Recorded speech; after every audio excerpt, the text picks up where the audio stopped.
Good morning, student. Student, আজি আমি start Karim exercise 1.1 or question number 13 to solve করিম 13 14 দুটাই solve করিম তোমালোকে ভিডিওটো চাই থাকিবা ঠিক আছে সো আজি সো question number 13 to কি আছে চাই লোৱা সো স্টুডেন্ট সো আমাৰ question number 13 to কি দি আছে চাই লোৱা 13 to দি আছে দেখুৱা যে সকলো বহুভুজৰ সংহতি দি আছে সো বহুভুজৰ সংহতি a সম্বন্ধ R equal P1, P2 such that P1 আৰু P2 বাহুৰ সংখ্যা একে এটা সমতুল্যতা সম্বন্ধ দেখুৱাব লাগিব আৰু সেকেন্ড পাৰ্ট এটা দিয়া আছে সো 3 4 5 বাহু বিশিষ্ট সমকোণী ত্ৰিভুজ T লগত যুক্ত A সকলোবোৰ মূলৰ সংহতিটো কি ঠিক আছে কোৱেশ্চনটো ভালকে পঢ়ি চোৱা তোমালোকে সবে কোৱেশ্চনটো এট ফাৰ্স্ট বুজি লোৱা তাৰ পিছতে সলভ কৰিবা So question to কি দিয়া আছে question to দিয়া আছে এটা সংহতি a at first আমি given part to লিখো given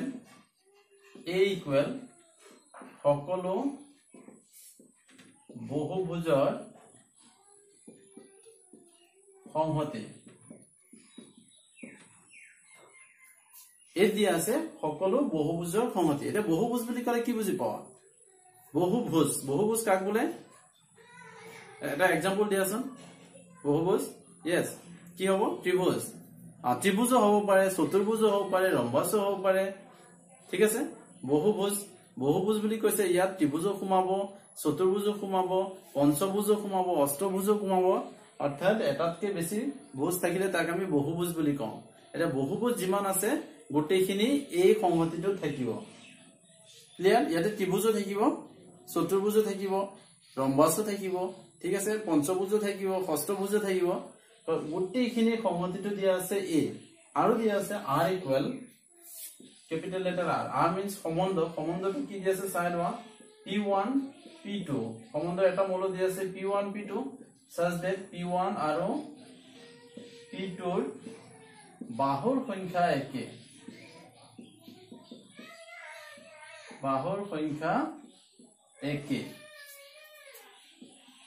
বুজি পালা আমাৰ যেটো সম্বন্ধ দিয়া আছে ৰিলেশন যেটো দিয়া আছে তাতে মূলবোৰ p1, p2 হ'ব such that p1 আৰু p2 ৰ বাহুৰ সংখ্যা একে অৰ্থাৎ বাহুৰ সংখ্যা একে মানে কি যেনে সাপোজ এটা ত্ৰিভুজৰ কেইটা বাহু থাকে তিনটা সো আৰু এটা সাপোজ p1 এটা ত্ৰিভুজ সো p1 ৰ কেইটা বাহু থাকিব তিনটা বাহু থাকিব p2 ধৰি লৈছো আৰু এটা ত্ৰিভুজ তেতিয়া তাৰ বাহু কেইটা থাকিব তিনটাই থাকিব সো ইয়াত তেনেকুৱা ধৰণৰ মূলবোৰ হ'ব যাৰ বাহুৰ সংখ্যা একে যদি p1 এটা ত্ৰিভুজ হয় তেতিয়ালে p2 এটা ত্ৰিভুজ হ'ব লাগিব তেতিয়াহে বাহুৰ সংখ্যা একে হ'ব না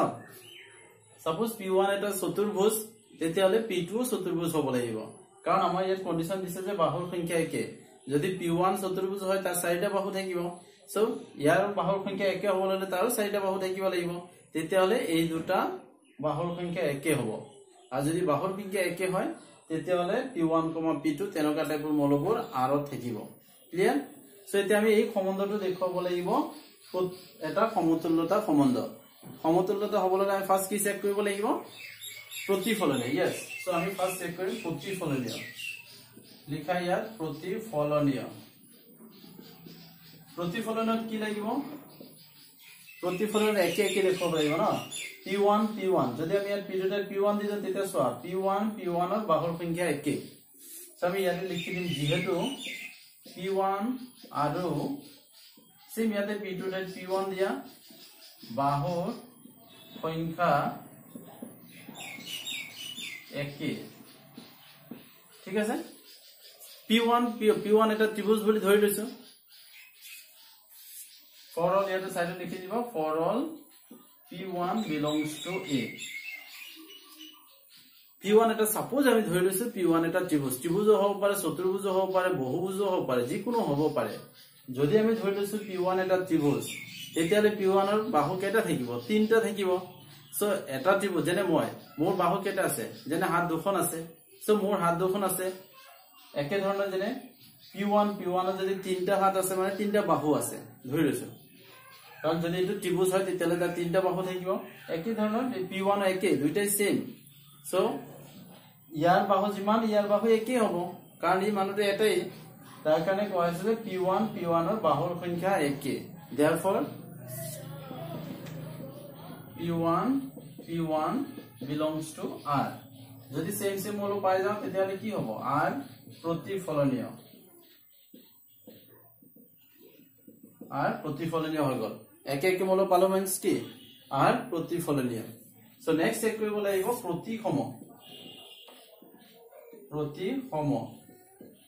প্ৰতিসমত কি কৰিব লাগে প্ৰতিসমত এটা এলিমেন্ট ধৰি লব লাগে সো ইয়াত আমি এটা এলিমেন্ট তাত থকাটো ধৰি লম let P1 P2 belongs to R so এই এলিমেন্টটো ধৰি লৈছো তেতিয়ালে আমাৰ কন্ডিশনটো ইয়াৰ পৰা চাই লিখি দিয়া এটো এলিমেন্ট যদি আছে তেতিয়ালে এই কন্ডিশনটো স্যাটিসফাই হ'ব লাগিব সো ইয়াতে লিখা P1 আৰু P2 ৰ বাহুৰ সংখ্যা একে সো যদি P1 আৰু P2 আৰু থাকে তেতিয়ালে P1 আৰু P2 ৰ বাহুৰ সংখ্যা একে হ'ব সো ইয়াক আমি এনেকৈ লিখিব পাৰি P2 আৰু P1 ৰ বাহুৰ সংখ্যা একে সো জাস্ট P2 টো আগত লিখিলো P1 টো পিছত লিখিলো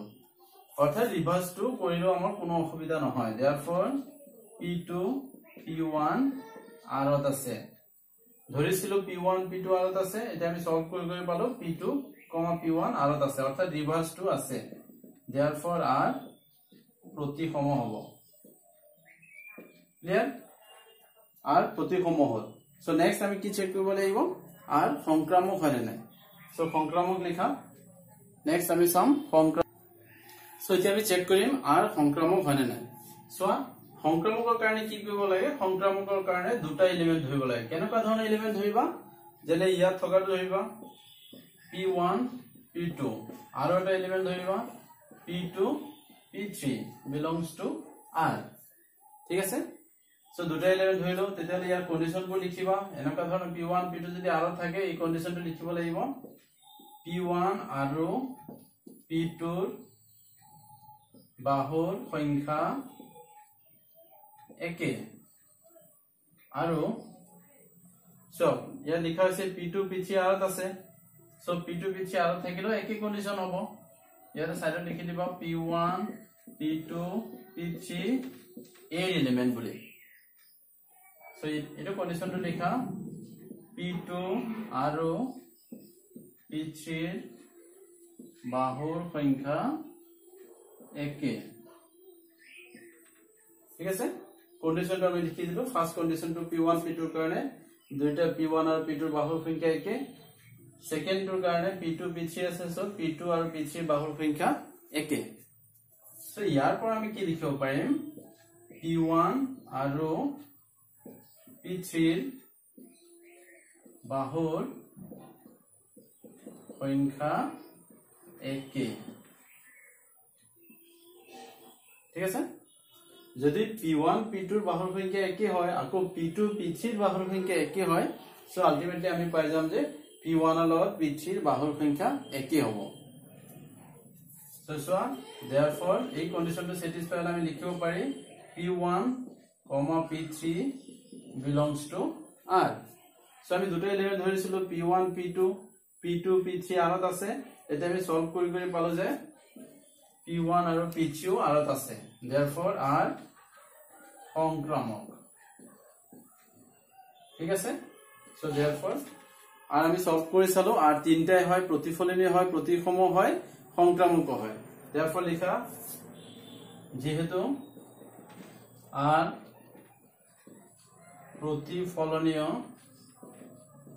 প্ৰতিসম আৰু সংক্ৰামক therefore R এটা সমতুল্যতা সম্বন্ধ ঠিক আছে সো আমাৰ ফাৰ্স্ট পাৰ্ট সলভ হৈ গল আমাৰ এটো সম্বন্ধ দেখব লাগে সমতুল্যতা সলভ হৈ গল এটো সো আমাৰ ফাৰ্স্ট পাৰ্ট সলভ হৈ গল এতিয়া আমি চাম সেকেন্ড পাৰ্টটো কি আছে চাই লোৱা সেকেন্ড পাৰ্ট যে আছে 3 4 5 বাহুবিশিষ্ট সমকোণী ত্ৰিভুজ T লগত যুক্ত এৰ সকলোবোৰ মূলৰ সংহতিটো কি সো সেকেন্ড পাৰ্টৰ কাৰণে চোৱা সো এতিয়া আমি চাম সেকেন্ড পার্টটো কি দিয়া আছে এটা 3 4 5 বাহু বিশিষ্ট সমকোণী ত্ৰিভুজ এটা সমকোণী ত্ৰিভুজ দিয়া আছে যেনে টি গিভেন বুলি লিখা টি টিৰ বাহুবোৰ হল 3 4 5 এটা সমকোণী ত্ৰিভুজ দিয়া আছে টি টিৰ বাহুবোৰ হল 3 4 5 ঠিক আছে এতিয়া আমি চাব লাগিব এই টি যেটো ত্ৰিভুজ আছে এই ত্ৰিভুজৰ যিকিটা মূল যুক্ত এ থকা আগতে আমি কৈছিলো নহয় এ মানে কি সকলো বহুভুজৰ সমতি এ হল সকলো বহুভুজৰ সমতি ইয়াত সব ত্ৰিভুজ আছে সব চতুৰ্ভুজ আছে যিমান বহুভুজ আছে যেনে চতুৰ্ভুজ থাকিব পঞ্চভুজ থাকিব ত্ৰিভুজ থাকিব এটা ত্ৰিভুজ বুলি কলে কি কি ত্ৰিভুজ থাকে আজিলৈকে তোমালোকে যিমান ত্ৰিভুজ পাইছা গোটেইখিনি এত আছে ঠিক আছে এতিয়া আমাৰ কোৱেশ্চন দিয়া আছে টি এটা ত্ৰিভুজ দিয়া আছে এই ত্ৰিভুজটো কি ত্ৰিভুজ সমকোণী ত্ৰিভুজ বুলি আমাৰ কোৱেশ্চন দিয়া আছে সো সমকোণী ত্ৰিভুজ যিমান আছে কাৰণ আমাৰ এই ত্ৰিভুজৰ লগত সমকোণী ত্ৰিভুজৰ লগত যুক্ত হবলৈ কি লাগিব যুক্ত কেতিয়া হয় যেনে p1 আৰু p2 যদি সাপোজ ধৰি লৈছো দুটা ত্ৰিভুজ ই সমকোণীয় হ'ব পাৰে স্থূলকোণীয় হ'ব পাৰে সূক্ষ্মকোণীয় হ'ব পাৰে যিকোনো ত্ৰিভুজ হ'ব পাৰে কাৰণ প্ৰত্যেক ত্ৰিভুজৰে তিনটাই বাহু থাকে এই দুটা ত্ৰিভুজ যদি এটা আনটোৰ লগত যুক্ত হ'ব লাগে তেতিয়া কি লাগিব তাৰ বাহুৰ সংখ্যা একে হ'ব লাগিব কাৰণ ত্ৰিভুজ বুলি ক'লে আমি কি জানো এটা ত্ৰিভুজৰ তিনটাই বাহু থাকে ই যি ত্ৰিভুজই হোক তাৰ তিনটাই বাহু থাকিব অৰ্থাৎ কি যদি এটা সমকোণী ত্ৰিভুজ আছে তাৰো তিনটা বাহু থাকিব স্থূলকোণীৰো তিনটা বাহু থাকিব সূক্ষ্মকোণীৰো তিনটা বাহু থাকিব সমদ্বিবাহু ত্ৰিভুজৰো তিনটা বাহু থাকিব অৰ্থাৎ যিমান ত্ৰিভুজ আছে এই গোটেইখিনি ত্ৰিভুজ যিমান ত্ৰিভুজ এত আছে গোটেইখিনি ত্ৰিভুজৰ তিনটাই বাহু থাকিব কাৰণ ত্ৰিভুজ হ'বলৈ হলে তিনটাই বাহু লাগে ক্লিয়াৰ এটা সমকোণী ত্ৰিভুজ হ'বলৈ হলো তাৰ তিনটা বাহু হয় গতিকে এই ত্ৰিভুজটোৰ লগত যুক্ত মানে তিনটা বাহু থকা কি বহুভুজ আছে তিনটা বাহু থকা অকল ত্ৰিভুজই আছে তাৰ কাৰণে যিমান ত্ৰিভুজ আছে গোটেইখিনিৰ সংহতিটোৱে এই ত্ৰিভুজটোৰ লগত যুক্ত হ'ব বুজি পালা ওকে সো জাস্ট আমি লিখি দিম क्वेश्चन पर साइज लिखी दिया सेम 3 4 5 बाहु विशिष्ट समकोণী त्रिभुज টিৰ লগত যুক্ত এৰ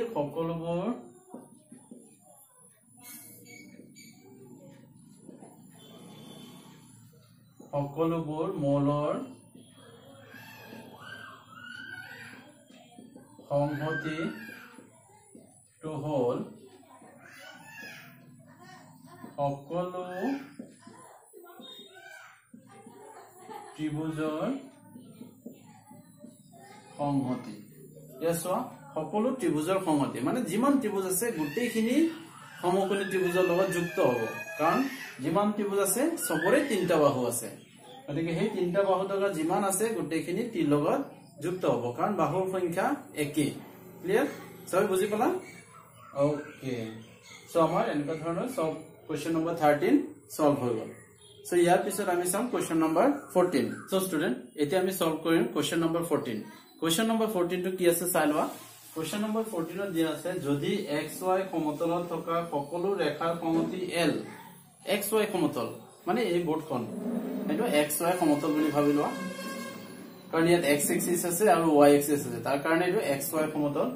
xy সমতলত থকা যিমান ৰেখা আছে এই ৰেখাৰ সংহতিটো l তেতিয়ালে দেখব লাগিব যে l ত সম্বন্ধ r equal l1 l2 such that l1 l2 ৰ সমান্তৰাল ঠিক আছে এই সম্বন্ধটো এটা সমতুল্যতা সম্বন্ধ ইয়াতো সেকেন্ড পার্ট এটা দিয়া আছে দেখব লাগে যে y ইকুয়াল 2x + 4 ৰেখাৰ লগত যুক্ত সকলোবোৰ ৰেখাৰ সংহতিটো উলিয়াব লাগিব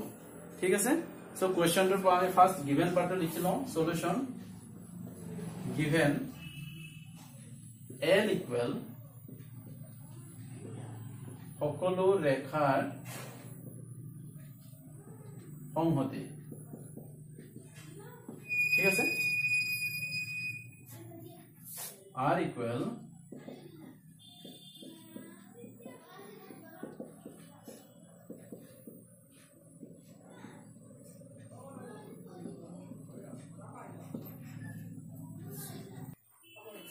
So question number 14 at first আমি given part লিখি লৈছো given part কি l আমাৰ question দিয়া আছে যে সকলো ৰেখাৰ সমষ্টি সকলো ৰেখা ইয়াত যিমান ৰেখা আছে গোটেইখিনি সমষ্টিটো হল l ঠিক আছে আৰু দিয়া আছে r ইকুৱেল দিয়া আছে এটা সম্বন্ধ l1, l2 মলবৰ যাতে l1 l2 সমান্তৰাল হয় ঠিক আছে কোৱেশ্চনবোৰ কেনেকুৱা ধৰণৰ আছে চাই লওক কোৱেশ্চনটো মেন তোমৰা কোৱেশ্চনটো বুজি পালে সলভ কৰতে একেবাৰে ইজি হ'ব কোৱেশ্চনটো যদি বুজি পোৱা আনসাৰ একেবাৰে সিম্পল সো ইয়াত সোয়া ফাৰ্স্ট দিয়া আছে r equal l1 l2 such that l1 l2 সমান্তৰাল l1 মানে হল এটা ৰেখা l2 মানে হল এটা ৰেখা সো এই দুটা ৰেখা পৰস্পৰ কি হ'ব লাগিব সমান্তৰাল বুলি দিয়া আছে দুটা ৰেখা পৰস্পৰ সমান্তৰাল কেতিয়া হয় সাইডৰ সময় পিকচাৰ ড্ৰ কৰি দিছো যদি এটো সাপোজ l1 আৰু এটা l2 সো এই দুটা ৰেখা পৰস্পৰ সমান্তৰাল কেতিয়া হ'ব যদি ইহতৰ মাজৰ ডিসটেন্স খিনি সমান থাকে সো l1 আৰু l2 পৰস্পৰ সমান্তৰাল সো আমাৰ কন্ডিশন দিয়া আছে যদি এনেকুৱা ধৰণৰ দুটাল কাৰণ এই মানে হল তাতে যিমান ৰেখা আছে গুটেখিনি সমষ্টি এই থকা দুটা সো ৰেখা লৈছে l1 l2 এতে l1 আৰু l2 যদি সমান্তৰাল হয় তেতিয়া হলে ইয়াৰ মূলটো l1, l2 হ'ব বুজি পালা ৰিলেশনটো সো এটা আমি চাব লাগিব এই সম্বন্ধটো এটা সমতুল্যতা সম্বন্ধ হয় নে নাই অৰ্থাৎ ফাৰ্স্ট আমি চাব লাগিব প্ৰতিফলনীয়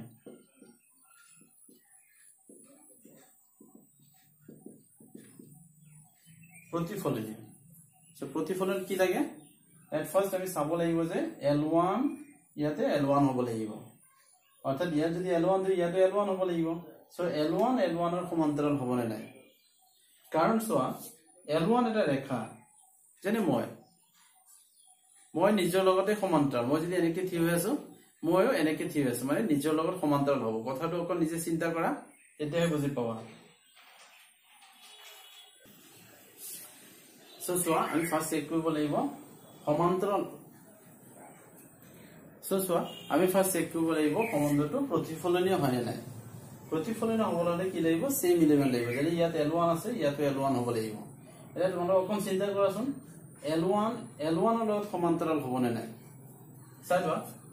মই পিকচাৰটো দেখাই দিছো যেনে এইটো এটা ৰেখা l1 সো l1 ৰ ওপৰত মই এবাৰ টানিলে এইটো l1 আকৌ যদি এইটো টানিলে হেতু l1 হ'ব নে নাই অৰ্থাৎ l1 ৰ ওপৰত l1 কৰি আছে অৰ্থাৎ l1 ৰ লগত l1 সমান্তৰাল হ'ব l1 ৰেখা তাৰ নিজৰ লগত সমান্তৰাল হ'ব ই যদি থি হৈ থাকে তেতিয়া হলে l1 সিধা হৈ থাকিব অৰ্থাৎ সমান্তৰাল হৈ থাকিব সো আমি ইয়াত লিখিব পাৰি যেহেতু l1 ৰ সমান্তৰাল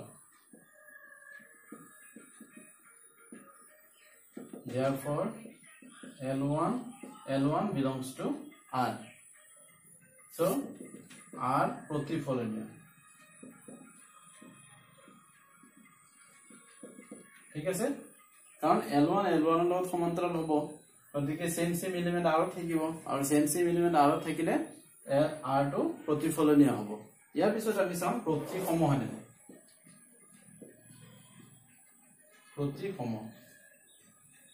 প্ৰতিসমত কি লাগিব এটা এলিমেন্ট ধৰিব লাগে যেনে l1 l2 ইয়াত থকা এলিমেন্টটো লৈ লৈছো l1, l2 এলিমেন্ট লৈ লৈছো belongs to r ইয়াতে for all l1 belongs to a বুলি দি দিয়া সো ইয়াতো for all l1, l2 belongs to a অৰ্থাৎ l1 l2 যি দুটা ৰেখা আমি ইয়াত ধৰিলো এই ৰেখাটো l ত আছে সৰি a নহয় l হ'ব এটো l capital letter l so যেহেতু আমি l1 l2 r ত আছে বুলি ধৰিলো তেতিয়া হলে এই কন্ডিশনটো আমি লিখিব লাগিব l1 l2 ৰ সমান্তৰাল ঠিক আছে যদি l1 l2 ৰ সমান্তৰাল হয় তেতিয়া হলে l2 l1 ৰ সমান্তৰাল হ'ব অৰ্থাৎ ৰিভাৰ্সটো আমি পাই যাম লাইনটো আমি এনেকৈ লিখিব পাৰিম l2 l1 ৰ সমান্তৰাল যদি ৰিভাৰ্সটো আছে তেতিয়া আমি ইয়াত লিখিব পাৰি l2, l1 belongs to r therefore r প্ৰতিসম হ'ব ক্লিয়াৰ সো ইয়াৰ পিছত আমি চাম সংক্ৰামক হয় নে নাই সংক্ৰামকটো চোৱা সো ইয়াৰ পিছত আমি চাব লাগিব সংক্ৰামক হয় নে নাই সংক্ৰামকত কি কৰিব লাগিব দুটা এলিমেন্ট ধৰিব লাগে সাপোজ আমি ফাৰ্স্ট এলিমেন্টটো লেট L1 L2 আৰু সেকেন্ড এলিমেন্টটো কি ধৰিব লাগিব L2 L3 আৰত আছে সো কেনেকুৱা ধৰণৰ এলিমেন্ট ধৰিব লাগে তোমালোকে অলৰেডি গম পাইছা আগৰ কোৱেশ্চনবোৰ যদি সলভ কৰিছা সো এটো সোনকালে কেচ কৰিব পাৰিবা সো আমি দুটা এলিমেন্ট ধৰি লৈছো L1 L2 আৰু L2 L3 সাইডত তেনেকৈ লিখি দিয়া for all L1 L2 L3 belongs to capital letter L implies দিয়া যদি L1 L2 আৰত আছে এই কন্ডিশনটো লিখিব লাগিব সো লিখা L1 L2 ৰ সমান্তৰাল আৰু যদি L2, L3 আৰত আছে তেতিয়াহলে সেম প্ৰসেস ইয়াত আমি লিখি দিম L2 L3 ৰ সমান্তৰাল সো ইয়াত L1 যদি L2 ৰ সমান্তৰাল হয় আকৌ ইয়াত পালো কি L2 L3 ৰ সমান্তৰাল সো আমি ইয়াৰ পৰা কি গম পাম L1 L3 ৰ সমান্তৰাল বুজি পালানে ওকে সো বুজা নাই না সো ইয়াতে সো মই লাগিলে আৰু এটা লাইন লিখি দিছো L3 আমাৰ এই কন্ডিশন মতে আমি কি পালো L1 L2 ৰ সমান্তৰাল সো ইয়াত L1 ৰ লগত L2 সমান্তৰাল আকৌ সেকেন্ড কন্ডিশনৰ পালো L2 L3 ৰ সমান্তৰাল অৰ্থাৎ এটো L2 ৰ লগত L3 সমান্তৰাল তেতিয়া আমি কি গম পাম L1 ৰ লগত L3 সমান্তৰাল হ'ব সো এটো কাৰণ লিখিলো L1 L3 সমান্তৰাল therefore L1 L3 belongs to R so so দুটা এলিমেন্ট ধৰিছিলো ফাৰ্স্ট আৰু লাস্ট এলিমেন্টটো আৰু আছে বুলি দেখিলো therefore R সংক্ৰামক therefore লিখা R এটা সমতুল্যতা সম্বন্ধ হৈ গল আমাৰ ফাৰ্স্ট পাৰ্ট সলভ সো আমাৰ ফাৰ্স্ট পাৰ্ট সলভ হৈ গল সবে বুজি পালা ক্লিয়াৰ সবৰ কাৰো ডাউট নাই ওকে সো এটা সম আমি সেকেন্ড পাৰ্টটো এটো কোৱেশ্চনৰ সেকেন্ড পাৰ্টটো কি দি আছে চাই লোৱা y = 2x + 4 ৰেখাৰ লগত যুক্ত মই ধৰি লৈছো y = 2x + 4 মানে L2 সাপোজ এই L2 মানে হল y = 2x + 4 ঠিক আছে ধৰি ললে এই ৰেখাটোৰ নাম L2 যেটো দিছো হেটো সমীকৰণ হল y = 2x + 4 তেতিয়াহলে সোৱা এই ৰেখাটোৰ লগত যুক্ত সকলোবোৰ ৰেখাৰ সংহতিটো আমি লিখিব লাগিব এই ৰেখাটোৰ লগত যুক্ত বুলি কলে আমি কি বুজি পাম এই ৰেখাটোৰ লগত যুক্ত মানে হল এই ৰেখাটোৰ লগত সমান্তৰাল যিকিটা ৰেখা আছে সেই সমান্তৰাল ৰেখাখিনিহে আমি লিখিব লাগিব বুজি পালা ক্লিয়াৰ যুক্ত কাৰণ L1 L2 ৰ লগত যুক্ত কেতিয়া হয় যদি L1 L2 ৰ লগত সমান্তৰাল হয় তেতিয়াহে L1 ৰ লগত L2 যুক্ত হ'ব সো আমাৰ কোৱেশ্চন দিছে যে y = 2x + 4 এই ৰেখাৰ লগত এটো ৰেখা মিছ আমি L2 বুলি ধৰি লৈছো বুজি পোৱাৰ কাৰণে বুজি পাবৰ কাৰণে y = 2x + 4 মানে L2 বুলি ধৰি লৈছো এতিয়া এই ৰেখাডালৰ লগত যুক্ত বুলি কলে এই ৰেখাডালৰ লগত যিমান সমান্তৰাল ৰেখা আছে এই গোটেইখিনি তাৰ লগত যুক্ত হ'ব এটা আমি কেনেকৈ উলিয়াম সোৱা y = 2x + 4 ইয়াত যদি 2 তোমালোকে আগতে পাইছা y = mx + c সোৱা তোমালোকে ক্লাস 11 ত ফাৰ্স্ট ইয়াৰ অলৰেডি পাইছা যে এডাল ৰেখাৰ সমীকৰণ কি y = mx + c ঠিক আছে সো y = mx + c মানে ইয়াত যেটো m আছে এই m টো কোৱা হ'ব প্ৰৱণতা ঠিক আছে আৰু চাই লোৱা দুটা ৰেখা যেনে L2 আৰু L3 এই দুটা ৰেখা পৰস্পৰ সমান্তৰাল কেতিয়া হ'ব যদি তাৰ প্ৰৱণতাটো সমান হয় যেনে ইয়াত L2 ৰ প্ৰৱণতা ইয়ালৈ যদি আমি কম্পেয়াৰ কৰো তেতিয়ালে m = কিমান হ'ব ইয়াত m = 2 হ'ব ইয়াৰ পৰা যদি এটো সমীকৰণৰ লগত এটো কম্পেয়াৰ কৰো তেতিয়ালে আমি কি গম পাই যাম m ৰ ভ্যালু ইয়াত 2 আছে অৰ্থাৎ L2 ৰ প্ৰৱণতা কিমান হ'ব 2 তেতিয়ালে L2 ৰ লগত L3 সমান্তৰাল হ'বলৈ হলে তাৰ প্ৰৱণতা কিমান হ'ব লাগিব তাৰ প্ৰৱণতাও 2 হ'ব লাগিব অৰ্থাৎ L3 ৰ প্ৰৱণতাও m = 2 হ'ব লাগিব L1 যদি L2 ৰ লগত সমান্তৰাল হয় তেতিয়ালে তাৰো প্ৰৱণতা 2 হ'ব লাগিব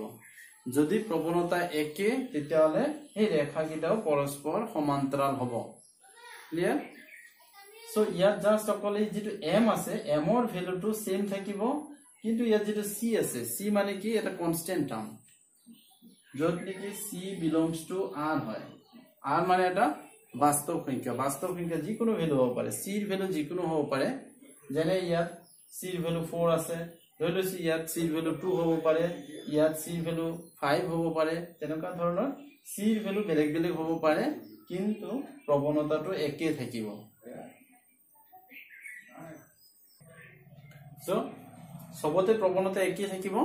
আৰু c ৰ ভ্যালুটো বেলেগ বেলেগ হ'ব পাৰে এটা c কি ভ্যালু হ'ব আমি তো নাজানো তাৰ কাৰণে c টো এটা কনস্ট্যান্ট টাৰ্ম ধৰি লম যে c যিকোনো ভ্যালু হ'ব পাৰে therefore আমি কোৱেশ্চনৰ পৰা চাই সেকেন্ড পাৰ্টটো লিখি দিম y equal 2y6 plus 4 ৰেখাৰ লগত যুক্ত সকলোবোৰ ৰেখাৰ সংহতি হল y equal 2y6 plus c সাইডত তেনেকে লিখি দিবা c belongs to r ঠিক আছে এইটো হ'ব আনসার সেকেন্ড পার্টটো আমাৰ এখিনি আনসাৰটো সোৱা y equal ইয়াত যেনেকে mx আছিল m ৰ ঠাইত 2 হ'ব কাৰণ প্ৰৱণতা একে হ'ব সব ৰেখাৰ প্ৰৱণতা একে কিন্তু এই c ভ্যালু যিকোনো হ'ব পাৰে তাৰ কাৰণে যে আমি কনস্ট্যান্ট টাৰ্ম হিচাপে ধৰি লৈছো c এটা c লিখি দিছো r belongs to r অৰ্থাৎ c যিকোনো ভ্যালু হ'ব পাৰে এই পিকচাৰটো চালে বুজি পাবা ওকে ক্লিয়াৰ সো আমাৰ কোৱেশ্চন নম্বৰ 14 সলভ হৈ গ'ল সো আজিলৈ ইমানে থাকো ওকে থ্যাংক ইউ ষ্টুডেন্ট